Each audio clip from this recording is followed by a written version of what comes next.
So we thought it would be good to just have 25, 30 minutes of a very interactive discussion with the group, which we really haven't done yet, to sort of hear your take on some of the things that you've heard today, and things that you'd like for us to consider working on some more. So,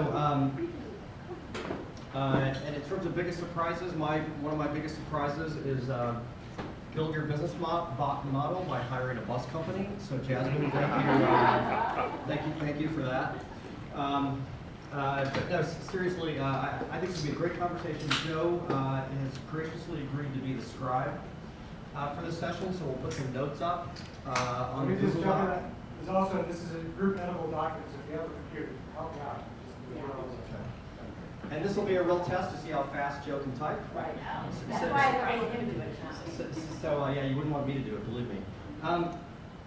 So to get the conversation started, one person we haven't heard a lot from today, but who's vital to this conversation about local news, is Chris Person, who's the executive director of the Local Independent Online News Publishers, which is a collection of 268 local digital-only news sites around the country, and is really vital to the future of local news, certainly in the United States. Chris also was an executive until recently with Spirited Media, which was a very noble mobile news startup in Philadelphia, Pittsburgh, and Denver.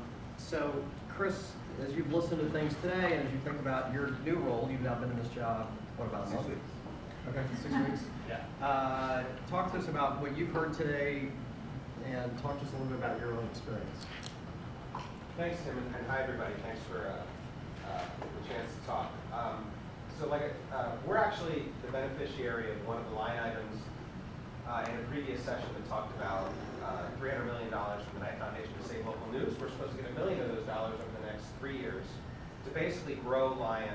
I am its second executive director and its only full-time staffer, which, considering we have that many members, our closest comparator organization is the Independent News Network, or INN, which only serves nonprofits, has about the same number of members, and has 14 full-time staff.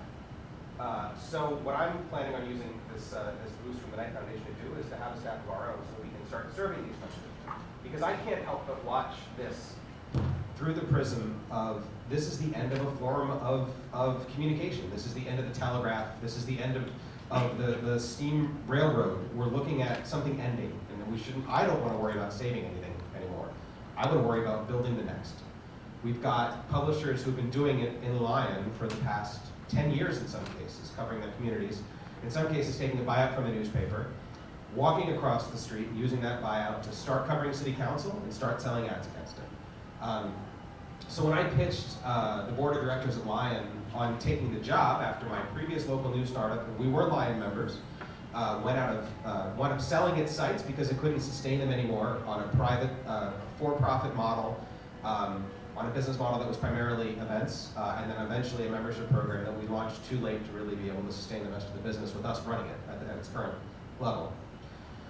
What I want to do is try to apply the lessons that we learned and that our Lion members are learning every day in order to enable more local media entrepreneurs to start more new things, to learn more lessons, so that we can fill up news deserts with more seeds instead of attempting to sustain a business model that isn't a business model, that's trying to rescue a monopoly based on printing on dead trees or beaming news across the airways that my kids don't even know how to watch. My kids have never watched a local news broadcast in their entirety, and my daughter's about to graduate high school next year. So I want to enable and be the kind of, like, to mix a metaphor here when we're talking about a news desert, I want Lion to be the place that builds the better seed, and we can dump, foundation money and private money on, kind of like, Miracle-Gro, and grow these things so that we can build more sustainable things for the future. My biggest surprises today were the bus thing, honestly. I literally said, wait, what? When you said we bought a bus company? Because it's nothing I've ever heard before, and I've been to too many conferences. And the other, the thing that I've learned is just, like, it shouldn't surprise me that the same kind of effect that has happened in America has happened overseas, happened in Europe, happened in Africa, happened in Asia. It's just that there seemed to be, solutions journalism was not something I expected to hear happening in a successful way in Europe and building a business around. And I was incredibly disheartened by the first two examples in Joie's presentation and really heartened by the third, and heard it reinforced in several different ways. And kind of the key underlying driver that I've tried to pattern my thinking for success around is putting the user at the center of what you do. And the conversation can't be about how many members do I need to get to pay for this. It has to be about how can I serve this community and figure out doing something that's worth paying for. Because that's at the root of the Medill research that I saw. It's at the root of what Matt was talking about. It's at the root of the success that is happening now in Europe and other places. It's the way that I think this has to work for us to be serving the public in a way that really makes sense and is sustainable. So that's my take. Thank you. Okay, thanks, Chris. Paul, I think you wanted to mention your surprise. Okay, thank you so much. It perhaps not new, but definitely I would think it's would be worthwhile to spend some more time researching the issue of what Matt raised, what is actually local. Combined, I mean, here in the US perhaps this is more an issue of geography, but coming back to what Dapo was saying, distinguishing between kind of a notion of local from a geographical point of view, compared or in contrast to, let's say, attitude things. You know, when I see or when you observe what is going on in Europe right now, with the issue of migration, the same in Asia. Let's say if you have 3,000 nurses from the Philippines working in Phuket, Thailand, do they constitute kind of a local community, local Filipino community, so it is just work? Do you need to serve these communities or these migrants with special media content somehow? That's something interesting to kind of de-link the notion of local from geographical points or aspects. That would be something I would be very interested in. That's an interesting discussion, and we've been debating that in our own team. What is local and how do you define it? And so, Matt, I thought it was interesting that you raised that. And Stephanie does a lot of research in this area, so I'm going to reach across. I can be very academic and build off of that and say what I thought was so interesting was the Pew findings on community, right? And in touch versus out of touch with the community and how that was so influential in a number of attitudes or beliefs about news. But where I'm going to kind of pivot and piggyback is, well, what does community mean? Yeah. What are we talking, right, here's the academic moment. What does it mean to be in touch or out of touch with communities? Are we talking about neighborhoods? Are we talking about geographic areas? Are we talking about race, lifestyle, online groups? So in addition to being really valuable, what does local mean? If we know that it's so important for journalists to be in tune or in sync with communities, what are the communities that people value and feel that journalism is not walking in step with? I sort of want to build on that, Stephanie, but also on something Jasmine said. She talked about marketing journalism, and I want to pivot a little bit away from that, because one of the things I think we have not done a very good job of is educating the public about what journalism is, why it's important to the maintenance of the democracy. I mean, what marketers do oftentimes is convince you that you have a need for something that you have no need for.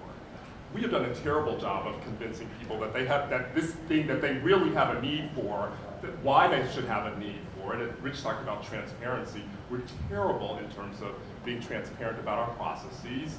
We haven't communicated very well how dire the situation is, other than to say that news is dying. And so understanding community also means helping people to understand what this thing that we in this room feel so passionately about is, and why they should feel so passionately about it as well. So I think a role that journalism schools have to play is not just news literacy, but communicating to people who are not going to go into the business why this is so important and why we think it's so important that we maintain these institutions, or that we maintain local news, because I'm not as convinced that maintaining legacy institutions should be our role but our role should be preserving journalism.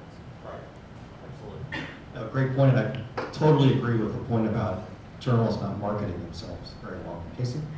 Yeah, that was going to be one of my biggest sort of takeaways or findings that I found really interesting about the day is how disconnected your readers and audience members are from essentially the need for support and pay. I think a lot of people understand the value proposition of news because they see it almost as like a utility, and you don't necessarily think about the need to, you don't verbalize the need to pay for utility in the way you get a Petco bill every day in your, or week in your inbox or whatever it is.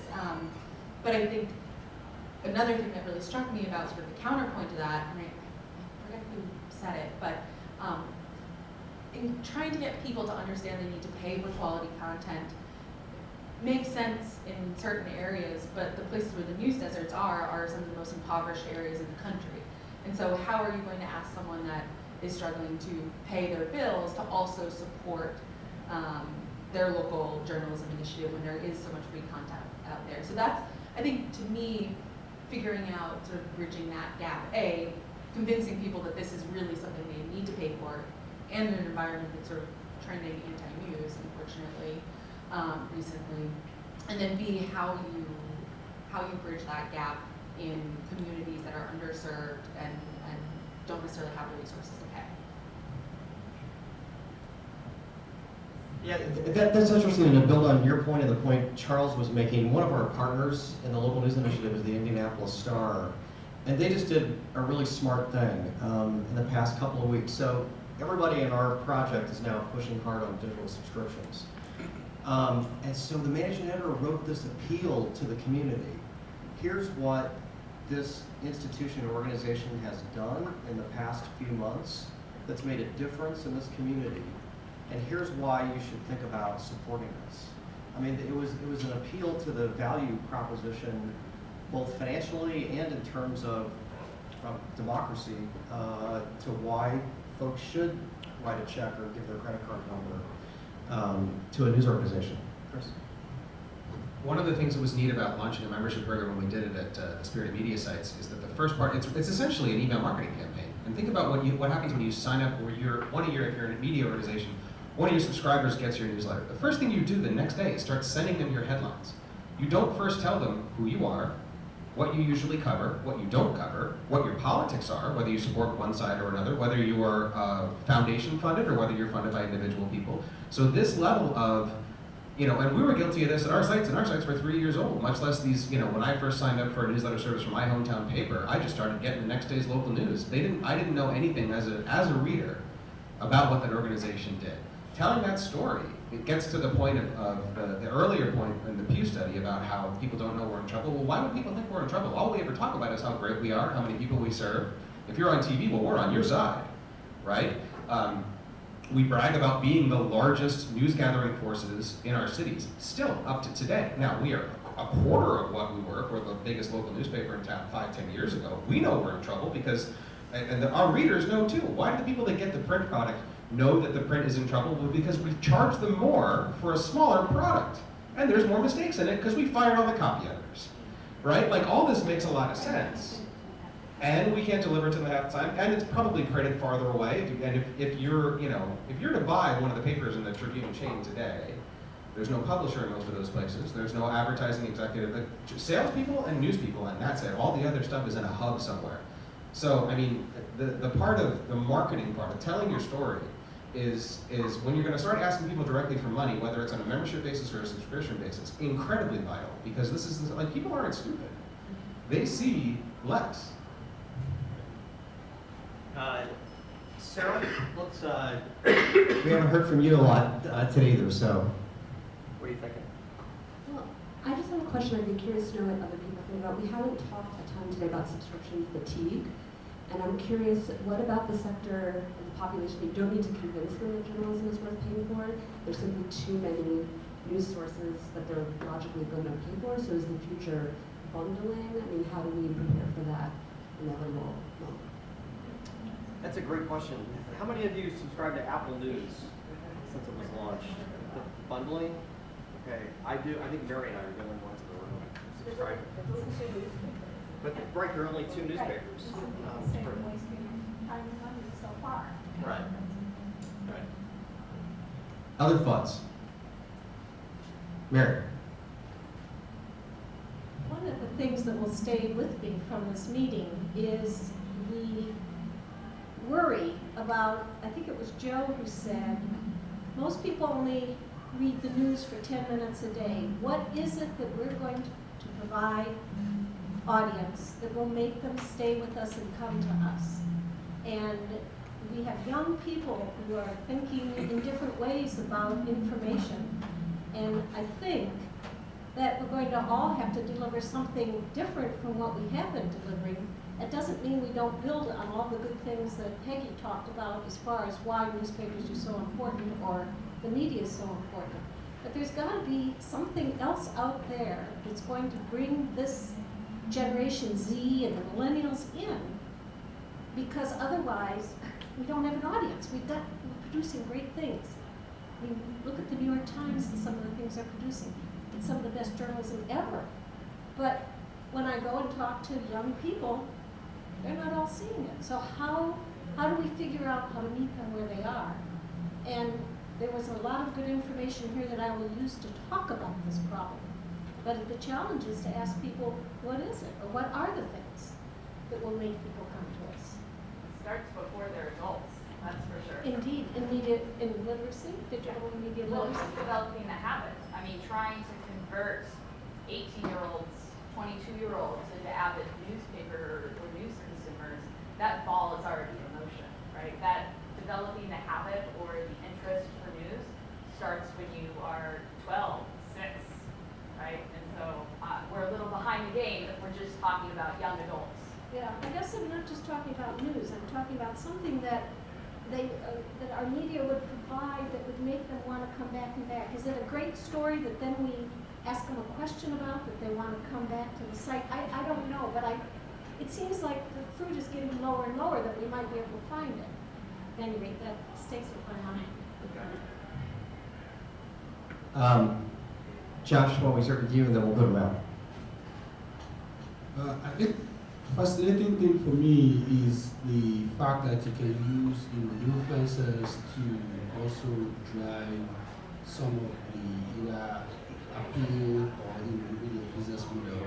And it was also resonating to hear how you can turn a bus company into a way to distribute, if you like. And why is it resonating is because in my past life as a development communicator, I've seen a place where it's a concept called roadcasting, where we were teaching peace communication just by putting CDs on buses, and the way they were played in the buses was the way to do behavior change communication. So hearing that again, as something that the media can, how you can leverage things that access points, for either your distribution or even for collection, data collection, or revenue generation. Yeah. Just to go back to Stephanie's point, I think there's something interesting in that mindset of thinking about capturing consumers when they're younger. I started my career in advertising marketing for Kellogg's cereal, and not that they openly acknowledge this, but when they're marketing, they start marketing to kids as early as 2 years old, and they're really trying to grab you in the grocery aisle. It's the same mindset. One thing that was surprising today, as a researcher, we did not coordinate presentations coming in here, but it's invigorating to see presentations align, research findings align in a way, particularly with regards to what we're all looking at with subscription and local news. It was remarkable the way in which we all pointed to the importance of local news in driving subscription, and yet to Ed Malpass's presentation, continuous balance in capturing local news subscription. We're going to do enough, just enough, but not too much. It just points to how challenging, dare I say, depressing that local news subscription puzzle is right now for those of us studying and those working in the industry. And to Sarah's question, what about subscription fatigue? Do you want to address that, or? Just a real quick comment, and I've giving a presentation on Thursday on this back in Minneapolis. Oh. So I was asked a similar question for work that we're talking about on Thursday. Most of the research pointing to subscription fatigue is looking at entertainment content right now. I don't know that for the majority of people who are targeting from a marketing perspective, there is fatigue yet in the news landscape. The problem is that people who potentially subscribe to newspapers are fatigued because of their subscription to entertainment. And that's where we see the struggle. People are capped out on what they can subscribe to because they're paying so much for entertainment. Anecdotally, to my friends, like I want New York Times, Washington Post, Wall Street Journal, The Economist. That doesn't have a ton of money left to support my local news. What? We're the exception. No, but I'm saying they're already fatigued. They're already saying I don't have money left to support another local news outlet and the Marshall Project and the public. And I think most of us in the room, most of us who just came into the room are the exception, and most of our friends are the exception when it comes to subscription. I think when you look beyond that, we haven't reached fatigue on the news side, but it is more carryover from the entertainment side. All right, Jasmine? What's most striking to me is the fact that so many people out there still think that media outlets are doing so well. So maybe we should tell them the truth on the bus tours. What I would like to think more about is the less is more approach that Joe was talking about. Because if you talk about the digital reality in the newsroom, a lot of editors think that they have to, I don't know, there has to be a multimedia fireworks in their article, there has to be a video and a live stream and whatnot. But basically, you know, someone is willing to pay if the story is a good story. That's the core of it. So talking more about the story itself, how you twist it, should be at the very core of what we're doing in the newsroom every day. And it actually brings a lot of fun because it goes back to the core of journalism itself, just to think about what we're going to write about and how we're going to present it is then the second step. So just to the thing about multimedia fireworks, I almost was going to try and get this in the presentation, but it fell by the side. But Archie Say, who's a graphics editor at the New York Times, gave an influential talk a few years ago at the Malafie conference on data visualization. And he laid out, and I feel like this is the kind of thing you can take care of and say, well, it's the New York Times. So he said these are our 3 rules for interactives in 2016. This is already 3 years ago. I don't remember exactly what the 3 rules are, but it boiled down to if you make people do anything but click, anything but scroll, it has to be spectacular. Because they just look and people don't do it. And also that the cost of making something interactive is enormous. So you have to really choose to do it wisely. So I can share the details, but Archie's rules are really like a good distillation of their understanding that most people just don't want it. So it actually pains me that the deal we talk about this whole field as interactive, and that's just not the right way to frame it. Because most people, whether they want to or not, aren't interacting. Most of them are just too busy. So just had to sort of get that into So you probably noticed that the room has gotten much fuller here in the past couple of minutes. So I want to welcome our wonderful Masters of Journalism students, many of whom are starting this week. So thank you for coming and thank you for being here and being part of this process. It's great to have you. So we're going to maybe take one more comment from Dapo. We're finishing up this session, and then we'll go to the final session of the day. And then we'll have a reception where there'll be alcohol, you'll be happy to hear, as well as food. So we'll quickly move on. Dapo. I think the big issue for me today is the whole question that Ed raised about regularity and that the existing matrix is not really capturing that. Considering that alternatives that we're thinking of today, either a subscription or membership, we have to be able to address that and knock it down before we can make a success of it. Thank you. Yeah, thank you, Dapo. And in the research that Ed has done, that was the single biggest predictor of readership and subscriptions was regularity of reading. So how do you build that habit? Okay, well, let's thank you for all your comments. It's a very good discussion. Joe, thank you for your typing. skills on that. So I now we'll get to our last session today, which I think will be a really fascinating discussion about threats against journalists and specifically local journalists that are happening all over the world. And we're fortunate to be joined by Joie Chen, who's the director of Medill programs in Washington. Some of you may recognize Joie. She's a former anchor for CNN, former White House and congressional correspondent for CBS News here in the U.S., and former anchor of Al Jazeera America in Washington before that. So, Joie, thank you for doing this, and thanks for being here today. Thanks, Jim. I feel like most of what that means is I've had a whole lot of jobs in my life, which is maybe a good or not a good sign. Y'all, I have some video, and you are like, even though as Joe has warned us that this interactive business is not going to win you over, but I hope you can see it. If you're not, we've got some empty seats in here, and I hope you'll come up. That meant I hope you'll come up. There's also a projector over there. Okay, all right. That gives you an excuse. No, I wanted them close by. Sorry. That's okay. So, one of the things that we were just talking about with the group here had to do with decline in interest. Particularly you guys, your generation is the one that we're all trying to get to. And one of the things I think has happened is really concerning to me, that we have built a culture of distrust in media.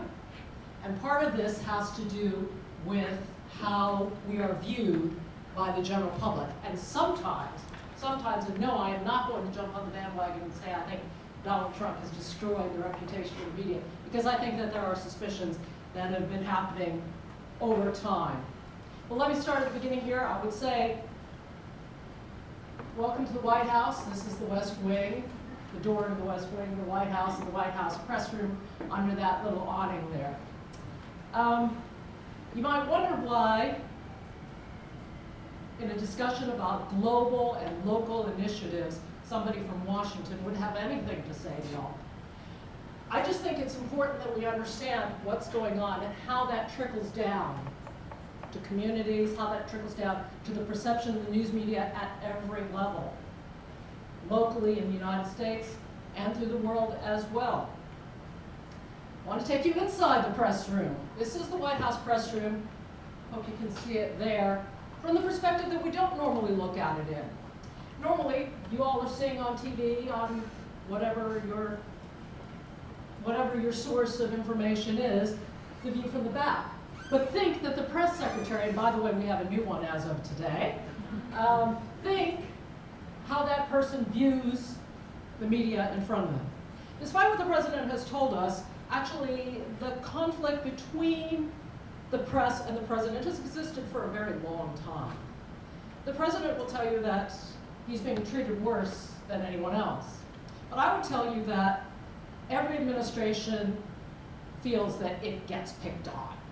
Every administration feels some sense of confrontation with the news media. Maybe it's a little bit different. Yeah, one thing that has changed is the language. So if you do a Google search, that's just Trump, condemn, media, press, you get back all these things. Disgusting, dishonest, rude, fabricated, and of course, the ever-popular fake news, which has now worked its way into the lexicon of the United States, and maybe beyond that as well. This perception that what we are purveyors in is fake somehow, that we are the enemy of the people. That is a little bit different. Does it matter? Does it matter if you get called names for being a reporter? You know, there's no constitutional guarantee that journalists don't get crapped on for doing their jobs. There isn't. I want to introduce you to a guy from Montana, Greg Gianforte. He was running for Congress in the last terms. Running for Congress, he's a businessman, very successful, running for Congress. And he was approached by a reporter from The Guardian. I want you to listen to the audio of this conflict, because we don't have video of it. We'll talk to you about that later. Yeah, but there's not going to be time. I just very quickly. Speak with Shane, please. I'm sick and tired of you guys. The last time you came here, you did the same thing. Get the hell out of here. Get the hell out of here. The last guy did the same thing. You were the guardian. Yes, and you just broke my glasses. You the last guy did the same damn thing. You just body slammed me and broke my glasses. Get the hell out of here. You'd like me to get the hell up there, also like to call the police. Can I get you guys' names? You just body slammed me. Yeah, that is the whole picture on that. By the way, he is now a representative from the state of Montana. Successfully. He was elected the day after this conflict occurred. It occurred because the reporter, Ben Jacobs, moved forward to ask him a question. Just to ask him a question, and it turned into this. I'm presuming that Ben got you glasses out of this deal. So what does that tell us? Well, one thing is that Mr. Gianforte was forced to struck a plea deal, and as part of the plea deal, which is rather sweet, actually, he was compelled to donate to the Committee to Protect Journalists $50,000. That's the organization that my friend Joel runs, and we'll hear from him in a bit. What's interesting about that is that you guys used that money as seed money to help start this, the U.S. Press Freedom Tracker. It's about 2 years old now, about 2 years old. And it, as you say, now, you know, we don't think, as reporters in the United States, we have a tendency to think that we're exempt from any kinds of assault, but actually we've learned over the last few years that that's not the case. This year, 17 journalists have been attacked. There's not a lot of data, obviously, it's just 2 years old, bless you, Joe. We've said this is only 2 years old. Last year, 2018, I believe there were 35 attacks on 42 journalists. Tragically, 5 of those were the deaths of journalists at the Capital Gazette in Annapolis, Maryland, which is right outside of D.C. So there is a sense of tension that is, I think, palpable in a lot of organizations now. There is a sense, I was reading the Orlando Sentinel editor saying that she had advised her reporters that when they go out to cover Trump rallies, they should anticipate that there is going to be turbulence, right? And in fact, this is from Mr. Trump's announcement last week, at which he was surrounded by many supporters. This is the demonstration to the press of what they think of the press coverage. It was quite loud, it was quite boisterous. Only one person was arrested for assaulting a reporter at this event. Outside of this event, only one person was arrested this time. Events have gotten aggressive. You may, in the course of your studies with us, encounter some agitation as well out there, because the political environment is different today. This is a moment late last year, covered by the BBC, an announcement of rally event by the president. I've reached the lowest level. This is a BBC cameraman getting tossed off the press risers. You right there! You right there! The media! Oh, the media! This is in a secure area of the media, supposedly, or less than a secure area.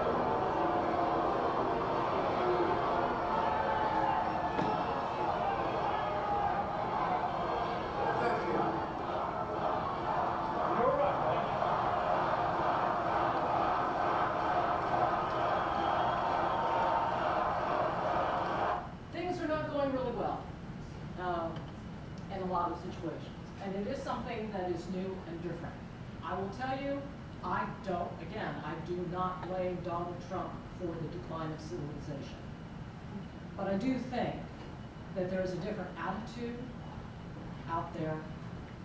I do think that there is aggression towards the media, maybe suspicion that has existed for a long time, but has surfaced in many instances and political events.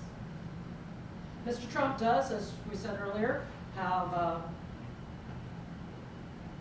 strong words for the media. And it sometimes results in conflicts. For example, this is probably the most famous direct conflict with an individual reporter from last year.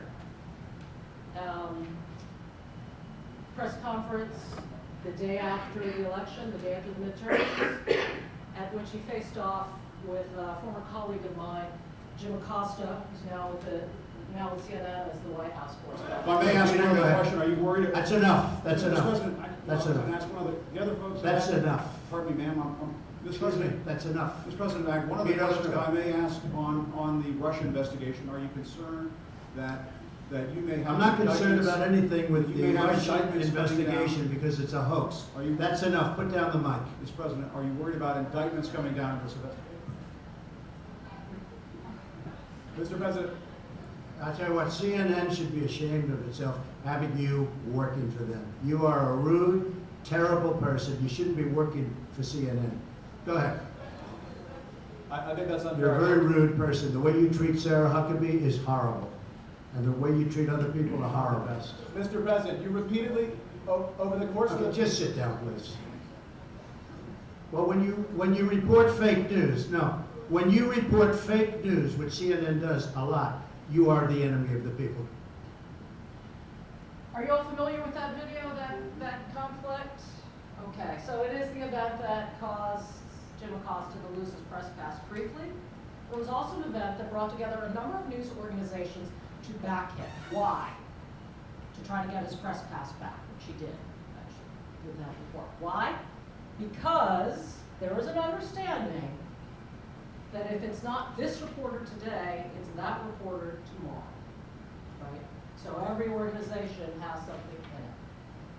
But in terms of how we perceive the responsibility of White House reporters or correspondents of any kind, we're looking at an environment where things are, I believe, different than they were before, at least in the United States. Perhaps not, as I have talked to my friends from other countries, perhaps this isn't as new an experience for you, but it is for us here.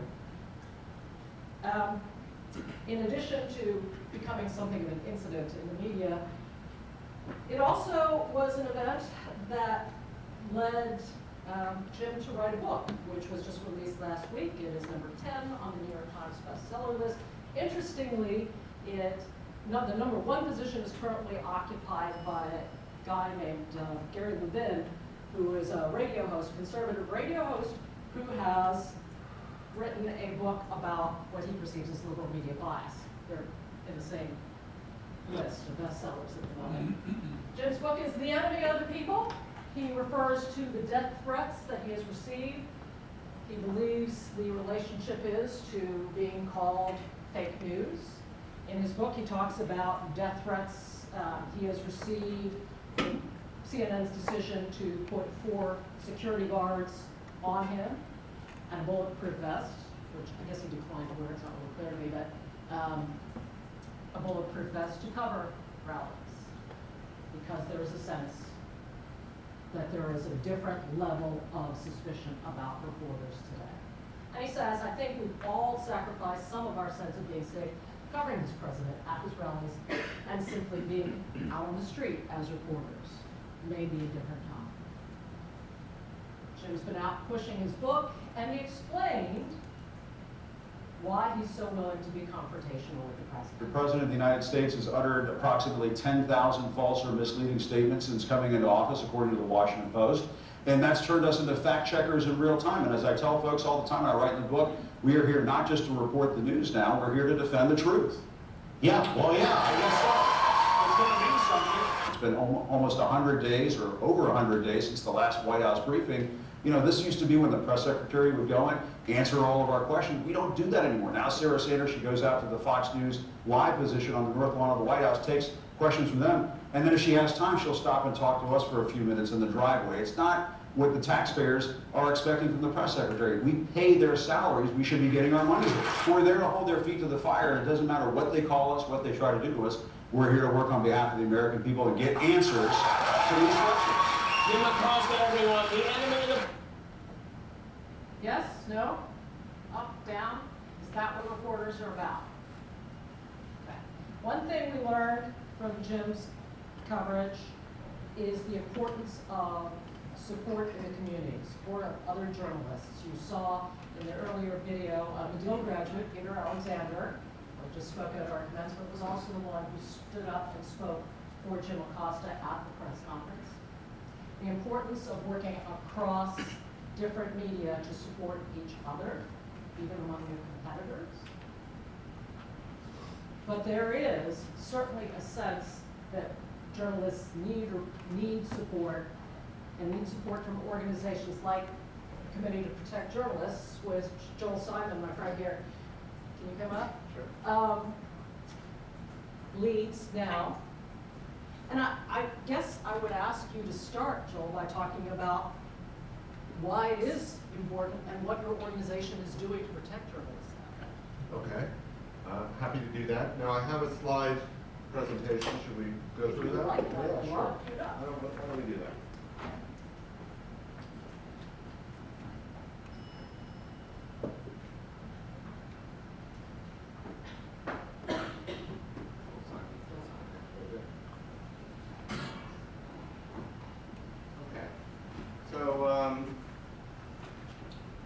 Joie mentioned the Capitol Gazette murder when she was talking about how last year was, the series of attacks on journalism in this country. So it was almost a year ago. It was a year ago this Friday. A gunman burst into the Capitol Gazette, which is a local newspaper in Annapolis, Maryland, shot dead 5 people, 4 journalists, and a media worker, she's a sales assistant. And this was the single most deadly attack ever perpetrated against the U.S. media. And for a while, just to put this in perspective, the U.S. was among the most deadly countries in the world for journalists, comparable to Syria, Mexico, countries with perennial violence against the press. And the perception was that this was anomalous. In fact, there are episodes of violence against journalists in this country since we've been documenting, collecting data at the beginning of 1992. 7 journalists have been murdered in the United States. Most of those are local journalists, but of course we've never seen anything quite this dramatic and on this scale. And so we, at the Committee to Protect Journalists, were asked, can you help us put this in context? What does it mean? And we've heard a whole bunch of presentations about how technology has transformed the global environment for local news. And I actually, when I really started thinking about what had happened in the Capitol Gazette and putting it into a global context, I realized it was not as anomalous as people might have originally perceived. And let me take you through a little bit of CPJ's data and research and explain why this is. So first of all, I should say that who are we? CPJ is an organization of journalists. We use journalism to defend the rights of journalists around the world. So, and we've been doing this for over 30 years. And one of the things we're known for, one of the journalistic strategies that we engage in, is we report on violence against our colleagues. And one of the things we've been documenting for a long time are journalists killed. And if you look at this sort of chart of journalists killed around the world since 1992, you'll see a spike of journalists killed in the early 90s. That was during the conflict in Bosnia. Then you see a trough. And I just want to explain, what these spikes, what perpetrated these spikes. So in 2000, you see there were only 24 journalists killed around the world. The next year, there was 37. Then you had the invasion of Iraq. You see a high, that was one of the most deadly conflicts in history for journalists. You have the conflict in Syria. That was one of the most deadly conflicts for journalists in history. And you have elevated numbers. Last year there were 54 journalists killed. That's a high number. That included the journalists from the Capital Gazette. It's not a historic number. But what's really troubling is that there were a very high number of journalists who were targeted for murder.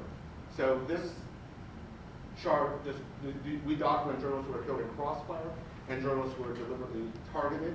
And the number of journalists deliberately targeted in that 54 is well above the average.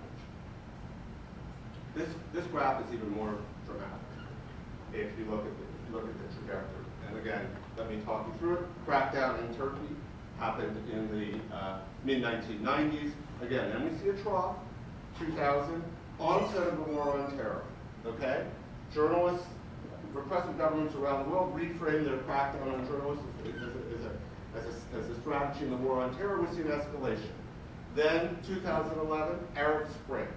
The Arab Spring was a wake-up call to authoritarian governments around the world that they must control information. Unrestricted information threatened their power. We see an increase in repression. Last couple of years, the highest numbers we've ever recorded. Like Joie, I'm not going to lay this at Trump's feet, but I will note that we are seeing a sharp increase of journalists imprisoned around the world on false news charges. So these are governments opportunistically, we call them false news charges because we've been documenting for some time, opportunistically justifying their repressive action by saying they're cracking down on fake news. And unlike Donald Trump, they're not just talking about it, they're doing something. Okay, why are journalists under attack? And for those of you who haven't been here all day, it has a lot to do, in my view, with the transformation of the information space that's been perpetrated by technology. So some of the challenges that we've talked about for local journalists also impact the global information environment and the safety of journalists. The media today is more fragmented. It's less hierarchical. Technology has made it possible for journalists, as citizens, for average people to engage in journalism. And that means, to a certain extent, there are more journalists. And those journalists don't have the institutional support that they would normally have had if they worked for a traditional media organization when they get in trouble. And I think that's one reason you see more repression. Journalists are no longer gatekeepers. So journalists collectively, collectively journalists had an information monopoly. And what that meant, as any journalist who's ever worked in a conflict zone knows, is that what kept you safe was your utility. You were useful. That's why journalists used to wear, flak jackets that said TV and put TV on their cars, because if you wanted to communicate with people within your own society or people around the world, you had to talk to journalists. That was the only way to do it. And so your utility as a journalist was what kept you safe. That's a quaint notion now. We all know that whether you're a president or whether you're a terrorist group, whatever you may be, you have alternative ways of communicating. Sometimes this is called disintermediation. And so journalists have become dispensable. They have less power. They're less useful, and that's also increased the risk. Media institutions are less robust. They, when you're talking about either domestic media organizations or global media organizations, they have fewer resources. Bureaus have been stripped back. The way international news is covered, the way conflict is covered is very different. They don't have the same kind of institutional support. That's increased the risks. And this is the kind of paradox of the Arab Spring that I mentioned. Information is harder to control, and that means governments need to be more repressive in order to control. And we have the populist authoritarians. I sometimes call them the democratators. The Erdogans of the world. Turkey's the world's leading journalist. Viktor Orban in Hungary, Hugo Chavez in Venezuela. These are elected autocrats who legitimate their power by saying, we are elected. Who elected the journalists? Who elected the media? The authority invested in these for the election. These institutions are trying to constrain the will of the people. That's essentially their argument, and it will not stay. Okay, so now let's look at how this plays out. Now, we've had a whole conversation about definitional issues. So let me tell you how we define local journalists. We define local journalists as journalists working within their own country. So you could be a journalist working in Mexico City, you could be a journalist working out in the provinces, you're still a local journalist according to CPJ's definition. 93% of all journalists murdered, and almost 100% of all journalists in prison around the world are local journalists. Repression against journalists is directed at local journalists. That's just the victims. And I should point out that buried in CPJ's data, since this is an academic institution, if anyone wanted to take on research, you could apply any definition because we recorded the location of every murder that's taken place with journalists. So if you wanted to say, I'm going to define local journalists as cities of under 1 million people, how many journalists have been murdered in those cities, you could find that in our data if you have the patience to go through the 1,200 cases. Okay, why are local journalists so vulnerable? So here's where I started, because everyone was asking me, what do you think about Capital Gazette and why did that happen? And so I started trying to put it in a global context. And this is not based on systematic research, but more my experience after a couple of decades of working in this area. First, local journalists have intimate relationships with the communities they cover. So I think somebody was talking about running into one of the people they were covering in the supermarket. That's an experience that local journalists have. And if the mayor or the local drug king or the corrupt official, sometimes they're all working together, you get crosswise with one of them, they know where you live, they take it more personally because it's very intimate. It's very intimate. And the other thing is, and this is where the Capital Gazette comes into play, every journalist in every American city, anywhere in the world who covers a local community, knows that there's somebody in their community who has some grudge, who's just maybe they're mentally ill, whatever they are, it's just something you have to deal with. And the person who perpetrated that murder at the Capital Gazette, he's pleaded insanity. We'll see, where his lawyers are trying to argue that he has the right to plead insanity. We'll see what happens. But essentially, he had a long-standing grievance that stemmed from their coverage, and he stopped the news organization for years and years. And unfortunately, that's an experience that's not that unusual for local journalists. In this country, it usually doesn't escalate into violence, but it's certainly true for local journalists all over the world. Local journalists have nowhere to hide. When they come under threat, they're in their community, they're in their homes, they have to interact with the people who are threatening them. So they're much more vulnerable. Local journalists have fewer resources and institutional support. I talked about that more broadly. So, just so we're not all despairing, I know that this has been a pretty rough day. But there's been some pockets of glimmers of hope and some optimism. So let me just say that there are some things that we can do and that we are doing. So local journalists, there are resources that we can provide to them. We're doing this to keep them safe. I think the two most important things, and we maybe don't have time to go into this detail. One is information and data security. How can local journalists protect their information? And that includes, the way they engage on social media, because local journalists often, it's very easy to find them. They're very easy to find them because they don't know how to protect their physical location, and it's very, so that's one thing. The other thing is risk assessment, because one of the things that our data shows is something like 2/3 of journalists who are killed are threatened first. So if you have the ability to assess whether the threats are realistic and take preventive action, you can save a lot of lives. We have to raise the visibility of the attacks against local journalists. Often, in many parts of the world, there's a huge gulf between journalists working in the major cities and the capital cities and provincial journalists. And we have to overcome that and ensure when there are attacks on journalists anywhere in the world, they get covered within the domestic media and globally. And we have to relocate and protect journalists under threat. This is an actually fairly straightforward process. It can be very disorienting and difficult for journalists who experience this, but it can save lives, and it's something we're doing, and we can do more. So let me just end by making a comment. Again, when I think about local journalists, I think about journalists working within their own countries, reporting on events within their own communities. And there's been a lot of discussion today when we've talked about local news about this process of journalists reporting on and informing local communities. But I want to take a moment to think of them as part of this global information ecosystem. We know nothing about what's happening in the world without local journalists, especially now as the kinds of historic infrastructure that have supported global journalism have been stripped back. So I think we owe an enormous debt of gratitude to local journalists because they're not only informing their own communities, they're informing all of us, they're informing the world. They are the most vulnerable journalists, and that's why I think protecting them and defending their rights is absolutely vital. Thank you. On the subject of those who put themselves on the front line, I'd like to meet a couple of our guests today. Eduardo Garcia's publication is Sentido Común. I'm working on it. In Mexico City. And also with us is Maria Dimitrova of Zob News and, how do you say Buffalo?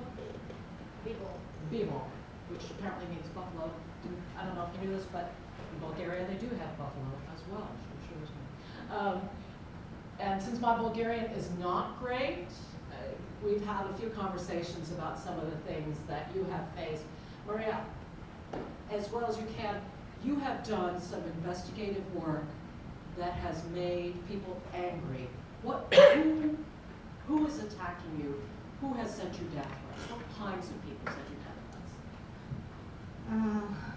The different kinds of people. Hello, I'm Maria. I'm from Bulgaria. I work, first I want to apologize for my English, but I hope you understand me. I work 22 years, 10 years like investigative journalist in local media in small town in Bulgaria, Vraca. What's happening with the media in Bulgaria is identical to the scenario from Central Europe, Russia, Hungary, Turkey. In Bulgaria, we are experiencing different forms of pressure, economic and political. Even now, a campaign against the investigative journalists from the online media outlet Bivo is underway related to their major investigation exposing the misuse of European funds by politicans. To outline that, just to outline that a little bit more, the corruption that you were talking about is European Union funds that your organization has tracked the misuse of by government leaders in Bulgaria, and this has actually caused a backlash. When you report these things, where do you get the most pressure? Is the government pressing you? Are the people, does the general public, your audience, do they object to your reporting? The government press every journalist who investigate corruption. In Europe, the word is corruption. In USA, I don't hear this word, corruption. Now, in our presentation. But in Europe is corruption. A lot of money, but the money goes to the politicians, no to the people. And this is the problem. And your organization has disclosed that. Yes. And you also were involved in a investigation into drug trafficking Yes. that included law enforcement in Bulgaria. Yes. This really, you were threatened, you were personally, literally threatened. Yes. And your editor With murder. Murder. Somebody told you they would kill you. Yes. For your news. Yes. And what was your response to that? The police told me we can do nothing. They wouldn't help you. Can't help me. You can find the people who broke the legs for this man, and this is. So they were saying you should go out and find somebody. Yes, I need to find somebody. This is a good legs. Oh, you're just To gonna the break the rainbow. legs, you don't have to kill Yes. them, that's good. This is the Bulgarian police. Okay, well, that's a strategy. Not what we recommended. No, CPJ is not encouraging that at all. Eduardo, you understand. One of the things that we have talked about today is that this relationship in the United States, we feel very badly because the president may be calling people names. People are threatened, their lives are threatened, just as they are in Marcus.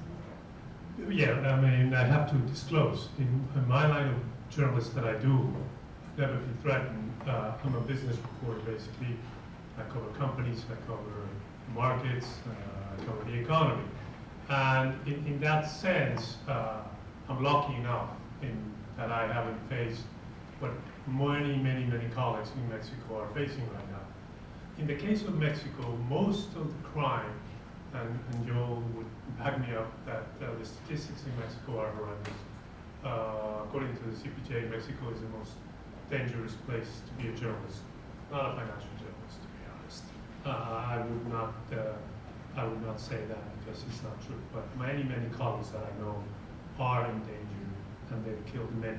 Who is threatening the reporters in Mexico? Mainly, it's the drug criminal gangs that have gone wild.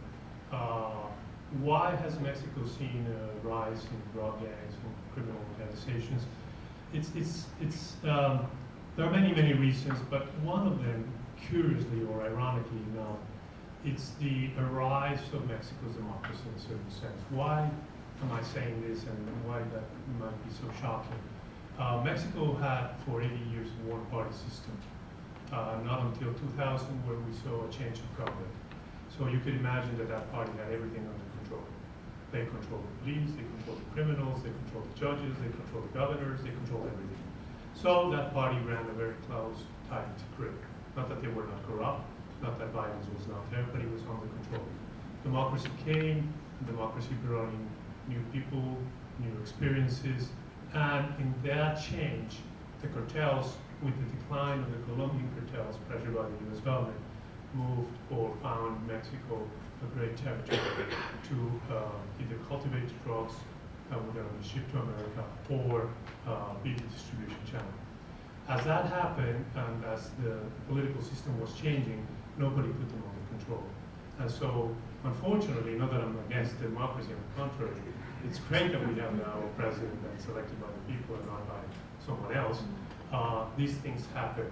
And at the same time, one of the issues that we discuss here is technology allowed a lot of people to set up new media in local areas, like myself, I set up my own news outlet on the financial topic. But a lot of people started doing journalism on a local level. And then things broke loose because these local young reporters were breaking out stories about the corrupted criminal gangs that they knew because they lived, like Joe said, close to them, they saw them, they knew who they were, and they didn't like what they were writing. And so they got rid of it. And the easiest way to get rid of them was to kill them. And we don't have a judicial system that brings people to justice. Unlike in the United States, we could more or less trust police. In Mexico, that simply does not exist. It does not exist to the degree that the government has set up a mechanism to protect journalists. And so if you get a death threat, you go to the government and they put you bodyguards. They have 2 million pesos, which is about $10 million, set up for just protecting journalists in Mexico City or more where they are facing great threats, which are local provinces, small towns, or isolated states. places. What you're talking about, you're almost the poster child for what Joel was saying. This is why local journalists are at risk, right, Joel? I'm sorry. Yeah, well, I mean, Eduardo we've known each other for many years because I was a journalist in Mexico and back in the day, and that's how we met. But the kind of environment that Eduardo describes is very much the reality, and it also sort of points to another point that I raised, which is it's a very different existence in Mexico City than it is in the rest of the country. It's very developed and increasingly independent and increasingly combative press, but it's a completely different reality for journalists. living in parts of the country where the, and you know, people talk about the drug cartels. The drug cartels cannot function without official protection. So wherever there are drug cartels, there's a network of corrupt police, politicians, which protect them. And journalists always tell me that that is the most dangerous thing to cover. So if you write about that there's this drug trafficking organization, that's dangerous. If you write about the officials protecting them, that's deadly. So that's the reality in Mexico. And Warren mentioned this mecanismo de protección. And this is something that the government created actually at the behest of CPJ and other organizations, whereby they, and it's sad that it exists, because basically the government is acknowledging that it's unable to prosecute and bring to justice those who threaten and kill journalists. The only thing it can do is provide bodyguards and bulletproof vests and panic buttons. And journalists have talked to, in some ways they appreciate this, but they also say, well, these are the same people who are threatening you or providing the bodyguards. So they don't entirely trust them.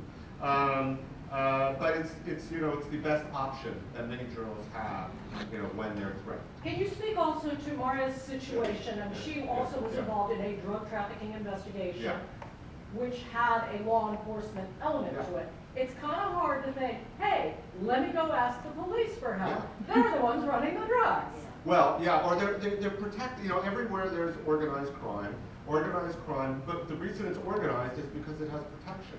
And in every country they have a different concept for this structure. I'm sure there's a term in Bulgaria that you use to describe it. But this is particularly in Eastern Europe. We've had a number of journalists killed. A Slovak journalist, Jan Kuchta, killed.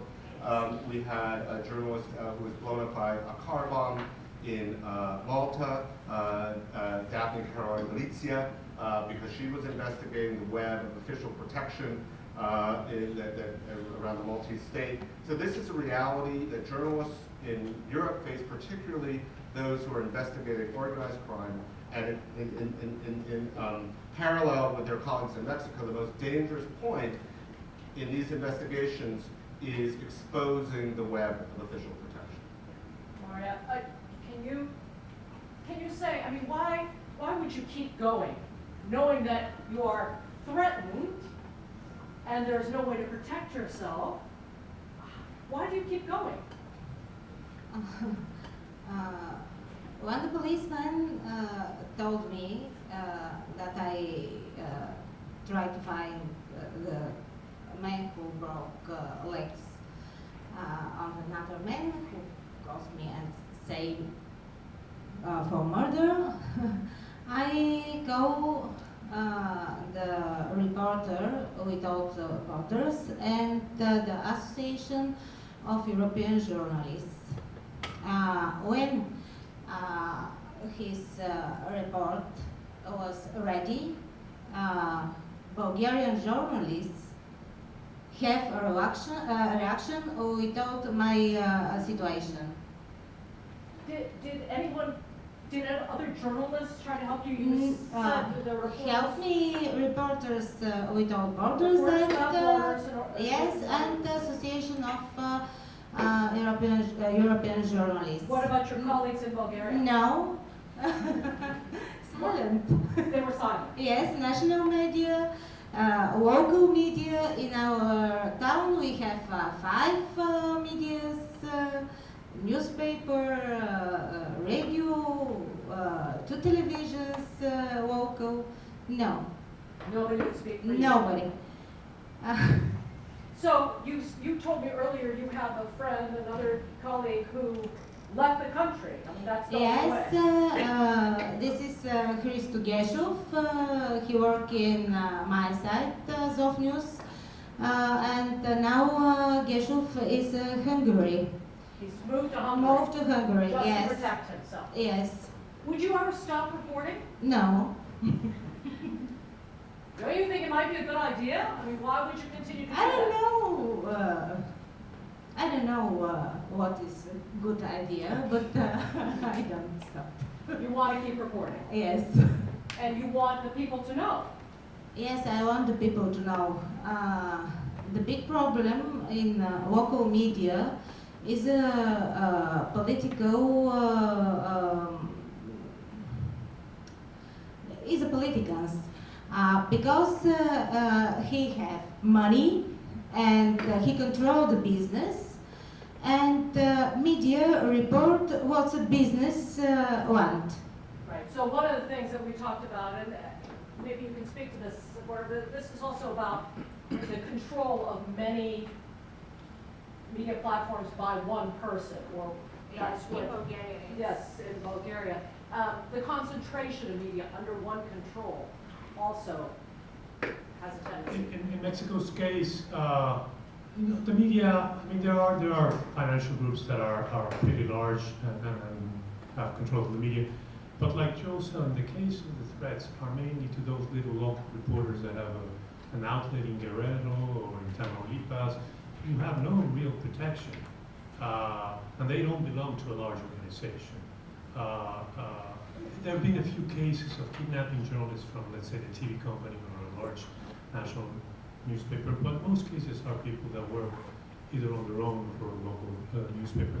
In Mexico's case, what has happened, I think, and Joe might know too about this, is that the social society has emerged as a way with human rights groups that are very interested and are pushing the authorities to clean up the act of the government and to have a judicial system that finally works on the behalf of those that have suffered threats or have been killed, unfortunately. So there is an element of society coming together, not as strong as it should be, I would say, not necessarily from the media companies, but he has faced no support from his colleagues. There are now in Mexico greater sense of community among journalists, but also from other types of organizations that are helping solve these issues. You know, we were talking earlier about the protection of journalists through a fund. Do other organizations in other countries see this as well? Is there a sense, and I don't know, those of you who are international journalists may speak to this as well, but are there other countries where government support is applied to making protection units for journalists? Yeah, I mean, actually, the whole concept started in Colombia. And the government did respond there. There are other protection mechanisms that are less successful in Brazil or Guatemala. Brazil, I would imagine that's, I don't think they're going to get any protection from the Bolsonaro government, but in any case, they did set up a protection mechanism. And I've had discussions with governments around the world when journalists are under threat. But they really, they can only work in limited circumstances because there has to be some level of confidence and trust of the journalists in the police or in the government, even if it's not perfect, that they can receive some level of protection. And that often doesn't exist in places where journalists are under threat because the government is actually perpetrating the threats. But I want to talk a little bit more about what Eduardo said, which is, I was just in Mexico City last week and we did a press freedom summit there. And we brought in, CPJ brought in journalists from throughout the country. We had a full day event and we kind of called out the new government in Mexico and called on them to take steps to actually end the record of impunity, which is something that has plagued Mexico for decades. And the one thing that was encouraging and the one thing we absolutely need is there was a huge response from the media community in Mexico City, from people who came out and participated, and it did put enough pressure on the government that at least it engaged. And that is as difficult as the situation as it is in Mexico. That's a real difference from what Maria has experienced in Bulgaria, where she did not have the support and solidarity of her colleagues. No one would stand by. I wanted to ask some of you who have worked in local and in your areas, like Dapo, does any of this sound familiar to you? You come from Nigeria. Can you speak to, is this a familiar experience for you? Very, very much so. Between 2010 and 2015, 65 journalists were attacked in Nigeria. Between 2015 and the first quarter of this year, it spiked 265. Why? So, one, we have an insurgency in the country, so that's an excuse. Corruption is rampant. There's just total lawlessness and lack of accountability from the security institutions. So journalists are the greatest targets in this regard. But one last point that you made from Maria's point. Last year, the president was reading his budget at the parliament, and in our newspaper and 3 other newspapers were locked out. This time it wasn't by the government, but our own colleagues. Other journalists locked you out. Precisely. Why? So, because the government also has found a way around it to cut their own kinds So of... some journalists are favored over others. Absolutely, yeah. And you think, do you see any parallels to the United States? Actually, if you complain, they ask you to be the greatest nation, the nation that's leading freedom of expression in the world. You know, it can be worse. So what are you talking about? Could you speak to, I mean, you have been in you've been in a local newsroom, you've just left leading a newspaper in Southern Illinois.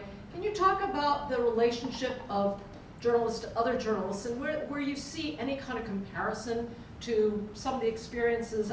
I don't think you're getting shot at in Springfield. No, but it was interesting to hear the Trump because in 2015, exactly 1 year before the election, Donald Trump had a rally in Springfield that attracted about 11,000 people. And at that point, his rhetoric was fairly tame compared to what we hear now. And I attended that not with a press pass, not down on the floor with my reporters, but as a spectator and took my teenage son with me. And as we were leaving the building, he said to me very seriously, "Mom, I'm really glad you didn't have your press pass on." You know, so even a year before Trump took the presidency, his talk about the media was such that it alarmed my child, who was with me, that, you know, he's hearing this guy talk about the media. You know, someone mentioned earlier, every community has, you know, yes, Springfield has a couple people that, you know, have issues and don't like the newspaper. And, you know, our company did step up security at the SJR after the Capitol Gazette shooting. I'm curious to know what you guys think also, particularly those of you who are interested in careers in journalism. Have you considered safety, security, your own personal safety in reporting? Joe, I know you have. Yeah. What is your thought about that? I mean, when you hear these folks talking about as they're doing their jobs, this is the threat. My perspective, I think these stories. Stand up and yell. Oh yeah, I'm Joe. Thank you. Yeah, at the end of the day, I think it just I had to make a personal decision. I had to weigh it. I think a lot of these stories need to be told, and they're not being told. A particular trip I took to Iraq about a month ago, it was an interesting situation to say the least, but I've been hearing a lot of stories out there that I don't think are getting a certain coverage that they need to be getting, and it's a lot of stories that exist just within the community or on social media, and I guess a personal decision, just weighed that thing I need to. So you can relate to Maria, what she's saying. Yeah, I think so. Kind of a personal push forward. Okay, Joel? Yeah, I wanted to kind of talk about your presentation about Trump, your experience, attending a rally, and the experience of journalists around the world who are under increasing threat. There is a tendency, and there was a tendency, and I think mistakenly with the Capitol Gazette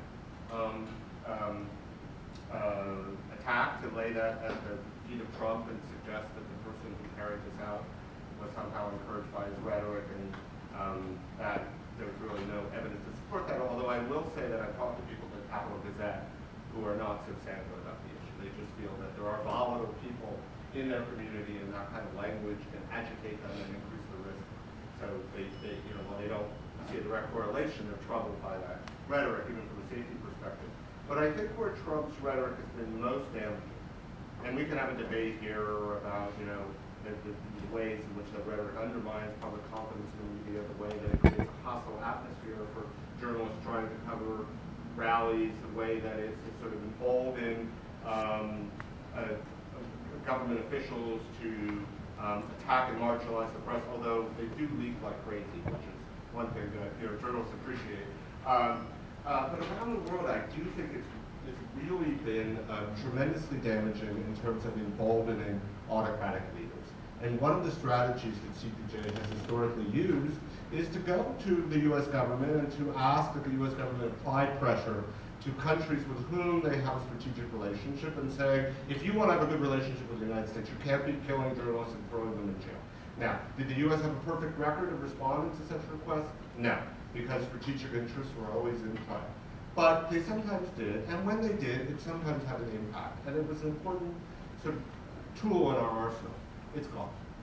It's gone. It is so much more difficult to apply any pressure. It's impossible through the U.S. government. And you have the example of Jamal Khashoggi.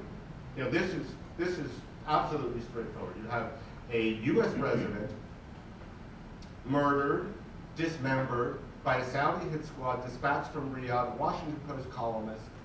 The U.S. has tremendous influence with Saudi Arabia. There is compelling evidence linking the Crown Prince directly, or at least people in his inner circle. How does President Trump react? We'll never know the truth. The strategic relationship, the commercial relationship is more important than the life of a single journalist. What message does that send to autocratic leaders around the world? You can get away with murder. We're not going to call you account as long as there's some strategic benefit to the United States. So we had a question. We're hiding in the corner. I only have one mic, so I'll make this work there. Hi everyone, my name is Alec, I'm from DC. And so it seems like the common theme, both for Maria, Eduardo, and Dapo, it seems like the common theme amongst the danger for journalists is that corruption among officials. My thought process always with journalism is that was the fourth rail. That is what kept officials accountable. But it seems like that corruption is squashing that accountability, squashing that dissent of the media. How are you able to not get discouraged by that? What keeps you going, and how do you see a break in the cycle? I mean, I guess with Eduardo, you know, you guys have a new president, and so I would imagine some things have changed, but also maybe you said that rise has also led to some more violence. So what do you see as sort of the break in that cycle? Well, I mean, as these tremendous murders, or the number of murders have risen, there is hope, I think, and that's why we're in a certain way journalists too, because we want to transform, we want to change what we see that's fading in our local or national leadership. And so Mexico has had a tradition of combative journalists since 1968, when students were massacred downtown Mexico. So yeah, that's what we do. We in a certain way became journalists to change what we see on our society. We have a new president. I sometimes like what I see. He has a press conference on a daily basis, which is amazing. No other leader in the world does that. He has some questions every day from allied media. And he has always, and I think he's honest about that he cares. Journalists aren't murder, threatened, or whatever.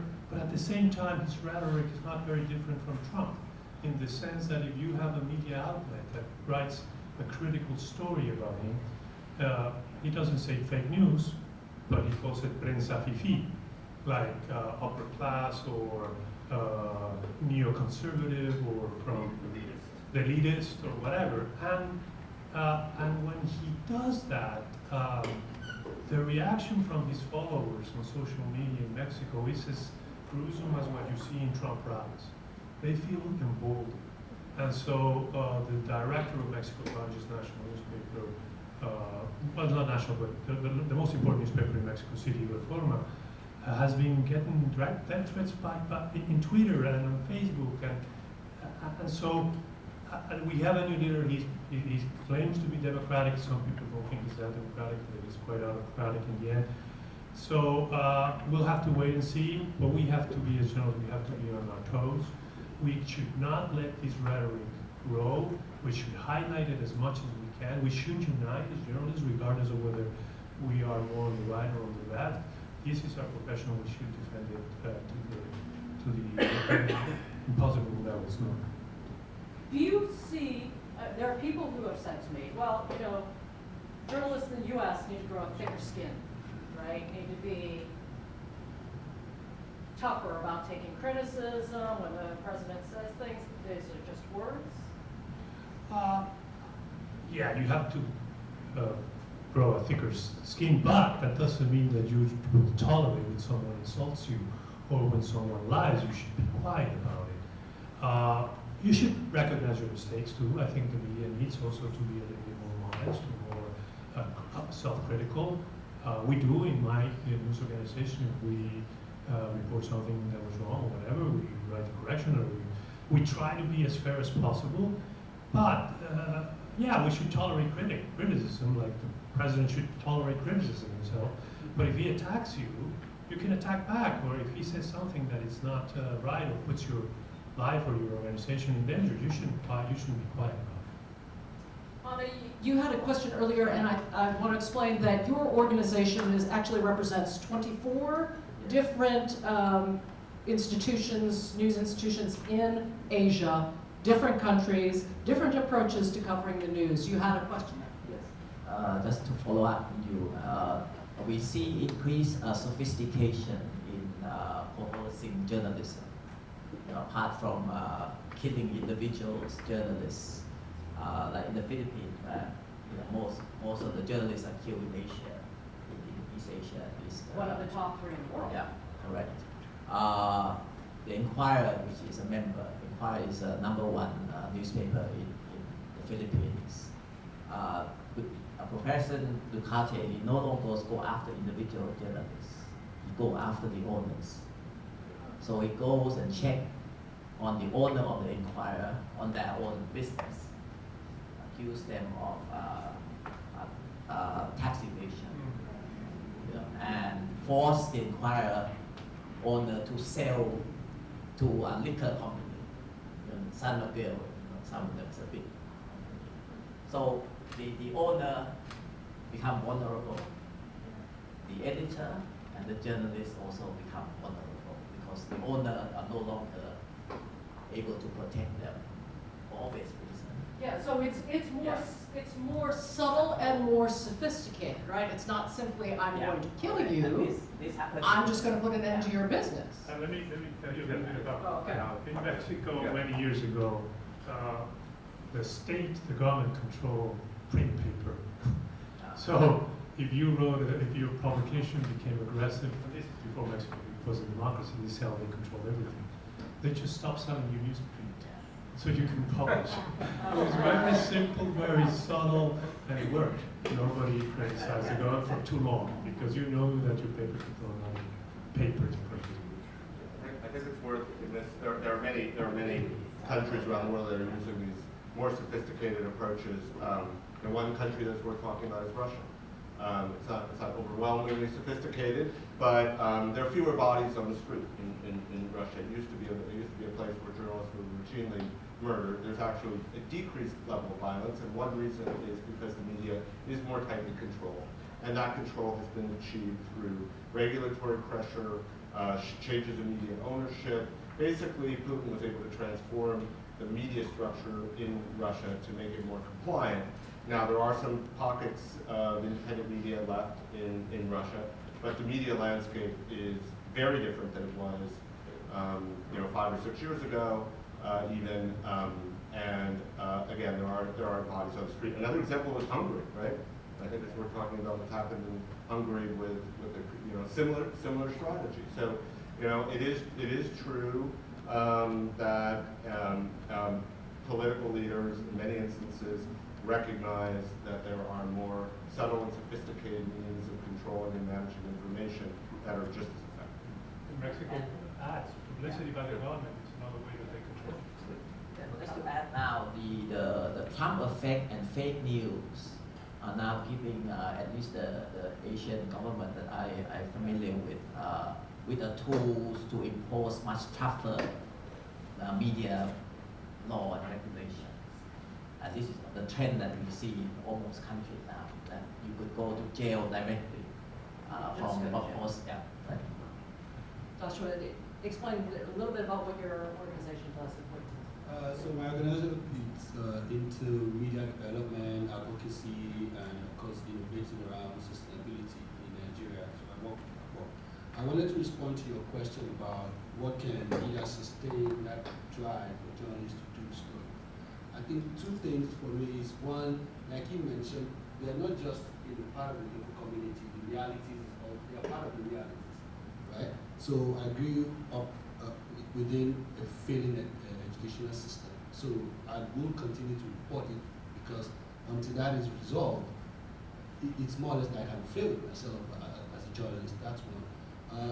The other is also pockets of outcomes, positive outcomes. When you do a story and either a court case or prosecution or even citizens get what they deserve, it just kind of make you continue to want to do it. So it's the success sometimes, and also the fact that journalists are not outside of society, right? We are not them, and I think that's another way to rally around promoting how citizens react to journalism. We are not there, them and us. We are part of the community. We are you, and so that's one thing that keeps. I think will continue to make journalists do what they do. Sarah. Both of us need longer arms. I have a question for Joel about the Capitol Gazette attack, which is about the public reaction. I mean, personally, besides the fact that it was a horrible tragedy, I was very disheartened by what I saw as a lack of response, and that, when Charlie Hebdo happened in France, you had thousands of people and leaders in Europe marching through the streets. And in the US, I felt outside of journalism communities, it kind of barely registered as a press freedom attack. It was seen more as just, I guess, gun violence or, and I was wondering, earlier today we saw the statistic that 71% of Americans don't think there's a crisis financially for local news. Do you think there's a disconnect in terms of seeing that as a press freedom attack?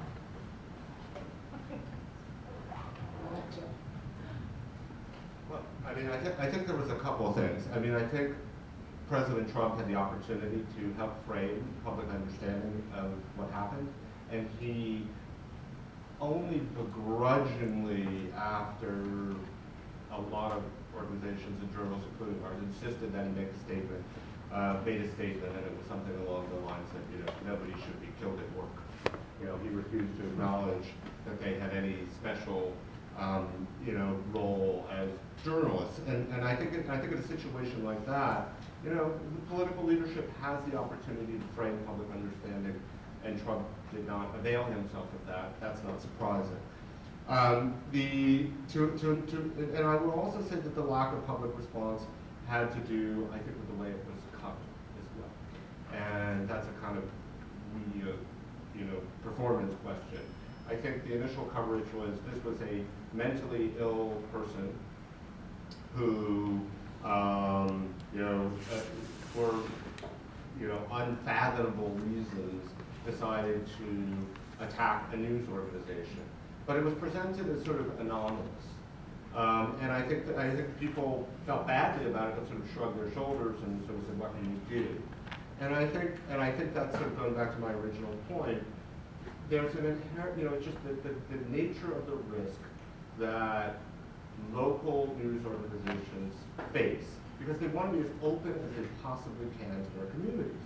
They want to be able to have somebody walk into their newsroom and give them some tips and tell them about what's going on and feel welcomed and feel like this is part of their community. At the same time, there are people in those communities who, for whatever reason, maybe because they're mentally ill or maybe for some other reason, have violent grudges against the media. And if those are nurtured or something shifts in their perception, those can escalate. And I don't think the media coverage framed the issue in that way at all.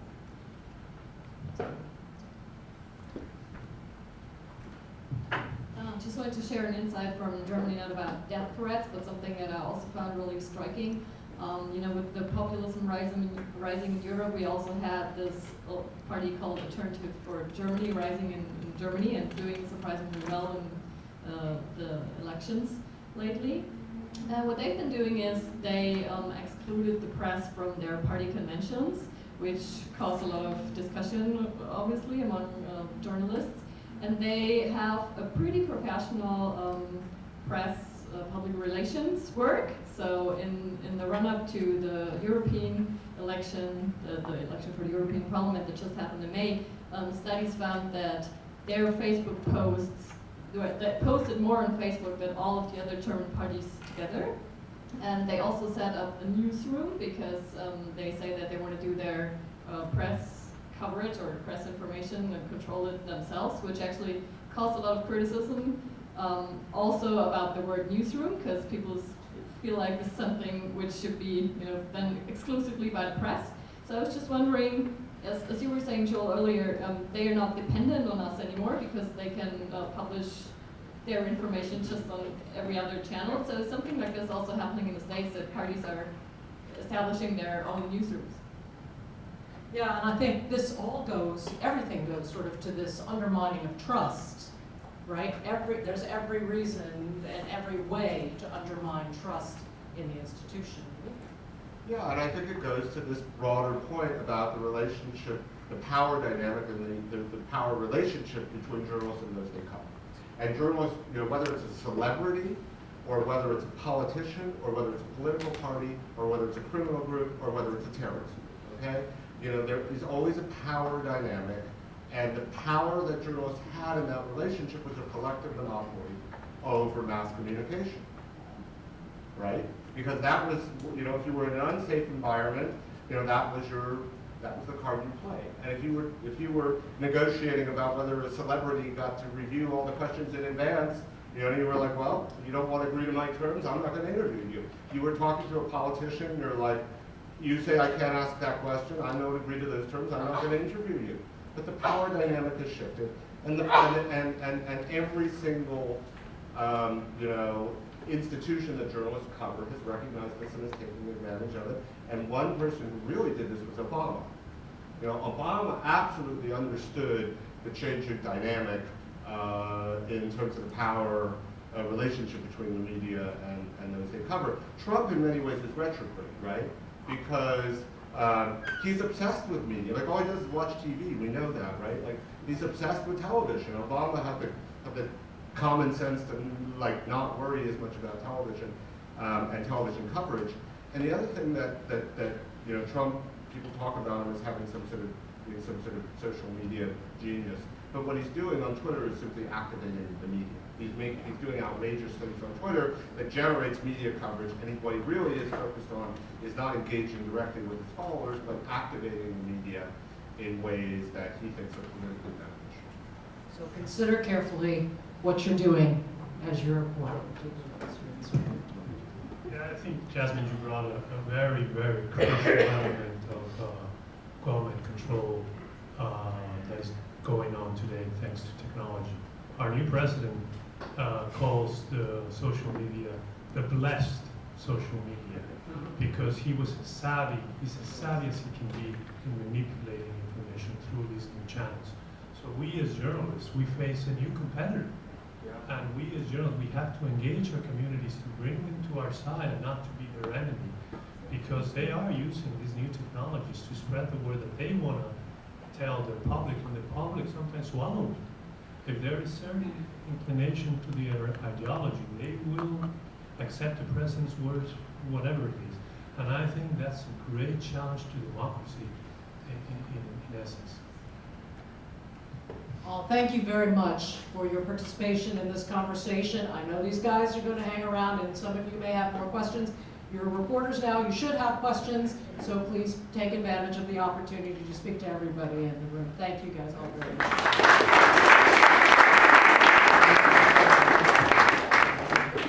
Thank you, that was great. So I don't want to stand between you and alcohol and between you and food. But I did just want to say a couple of words to wrap up, and Paul, perhaps you would like to as well. First, I think I speak for the whole group when I say, Maria, we're really glad you're here in a lot of ways. So thank you for your work, and thank you for being here with us today and this week. We really appreciate it. And to the students, I hope this didn't scare you or turn you off, or anyways, but I think what it signifies and what we've heard here today is that local news is vital, it's central to democracy, and that's why public officials are threatening journalists. It's why folks in the community get upset with us, is because they know the work that we do is serious, and they know that it's important, and they know that it has impact. So I hope the lesson that you take away isn't one of oh my God, I'm going to get death threats if I become a journalist. It's that, wow, this really is important work, and it's serious work that makes a difference. So I want to thank you for being here, and I hope that's your takeaway. So a couple of really quick things to wrap up. Mark Jacob, who's the editor of the Local News Initiative, has been here copiously taking notes all day. Jenna Bronstein, is Jenna still here? Jenna's in the back.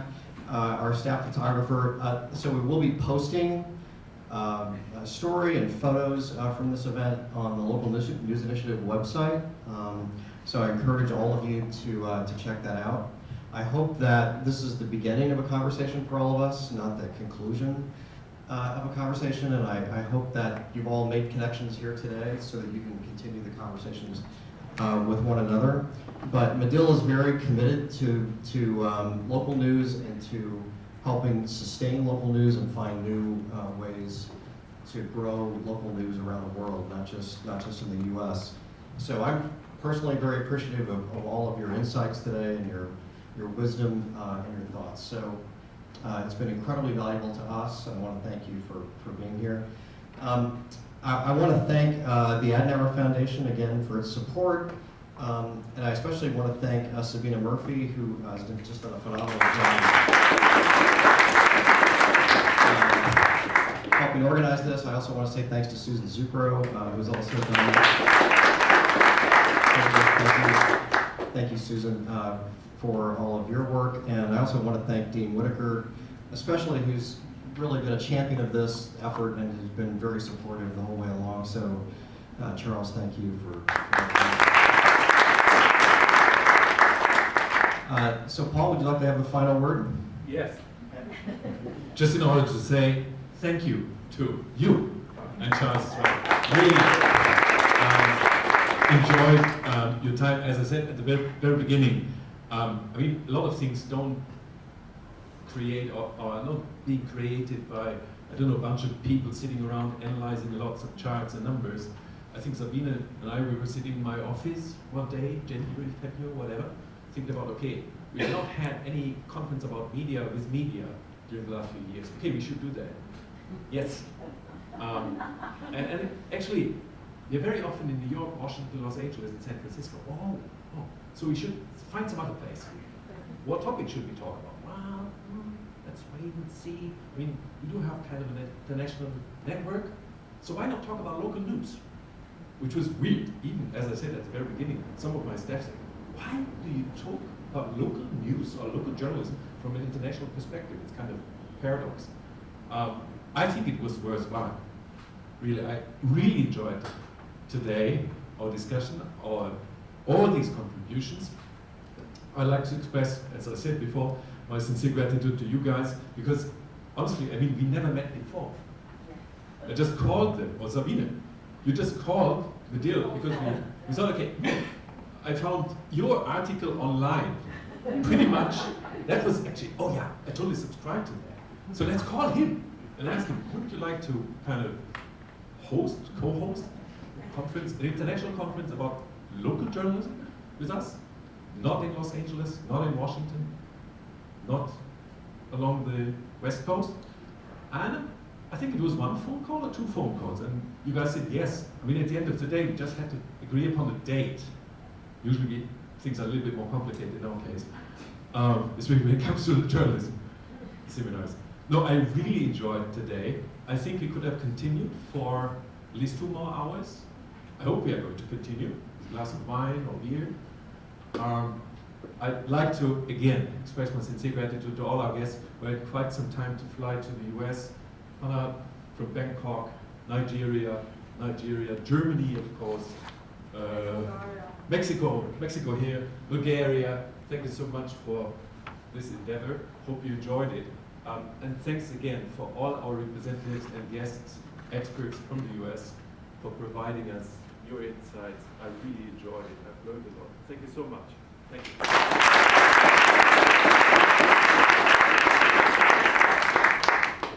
Okay, to the students, you have media executives from around the world you can network with while you're having a beer or a glass of wine. You have thought leaders from around the country. You have a senior executive from Google right here. So take advantage of this opportunity to promote it. No, it's great. So I look forward to the conversation and to meeting you, and thank you again for being here, all of you. Thank you very much.